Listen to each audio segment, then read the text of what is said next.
Finding my spiritual parents. There is a certain kind of feedback I get from the world, and by world, I mean the looks, the energy, the offhand comments. People say I'm like an Oreo, black on the outside, white on the inside.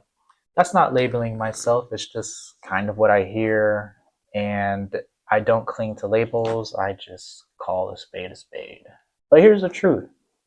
I'm fascinated by European culture. Not in some trendy, shallow way. I mean deep history, the kind of stuff you feel in your bones. Rome during the Caesar era, Athens in their obsession with the gods, the myths that explain the seasons, the rituals that honor the cycles of life. It all speaks to something inside of me. Maybe something ancient, maybe something imagined, but either way, it feels real. At the same time, I'm not blind to the racial divide in America. I just don't let it run my life. I choose to surround myself with people I love, not noise, not division, not fear, love. And when I talk about my spiritual parents, I'm talking about the way that they show up in many forms, sometimes as strangers, professors, writers, or elders. They're not always overly approving of what I do, their parents, but they show up at the right moments to affirm, to redirect, or just to remind me that I'm not crazy for thinking the way I do. They're usually white, yes, Caucasian, and I'm not going to apologize for saying that. Maybe I'm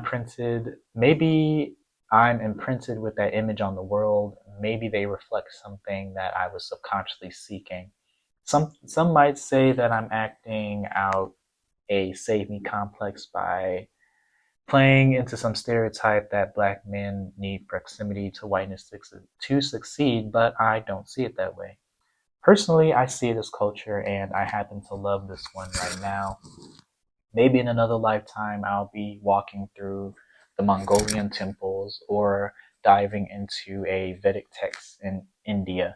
Maybe I'll reincarnate in Japan. But right now, this chapter, it happens to be unapologetically European.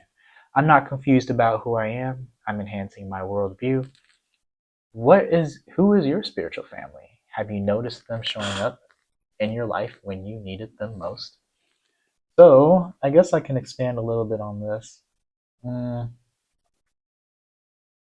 I remember having one of my best friends was white when I was in first grade or kindergarten. And I guess when you're a child, you probably don't really see race too often. Or maybe I was inspired by some people around me to, have certain friends. Who knows?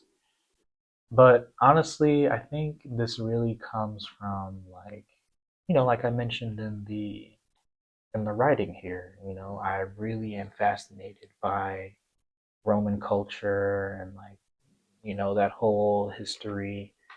And I'm also inspired by Japanese culture. I guess there's like this thing where black people like not Japanese, where black people love Chinese food so much, and maybe there's a close relation. I remember hearing something once upon a time in history where you couldn't be a samurai unless you had a drop of black blood in you.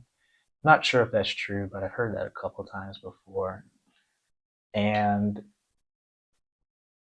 I wrote this post and I'm making this video because maybe it was about a few months ago. I seen this lovely black chick. She was walking on the sidewalk, and this was in Lincoln Park, like upper North Chicago area.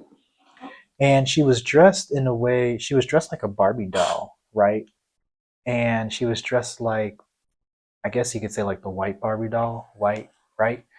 I think she had on like a pink top. She had on like a pink top and like some white and like a white skirt and then like white shoes, and she looked really good on it. And I could tell like I didn't speak to her, but like that kind of reflected back to me where it's like, you know what? I already know who I am. I know what I like, and I get it. like I mentioned here, there's a racial divide in America. We're not disputing that. At the same time, it's like I've always had this worldview that everyone loves me. And sometimes it can be exhausting, like having to prove that you're black and that you like black stuff. Sometimes it can be very exhausting to have to explain that to people, even though, like, I only heard it a couple times growing up that, like, you speak like you're white because you speak proper. And then, I don't know, it just started to become exhausting. So I started to say, you know what? I really, like, yeah, this is who I am.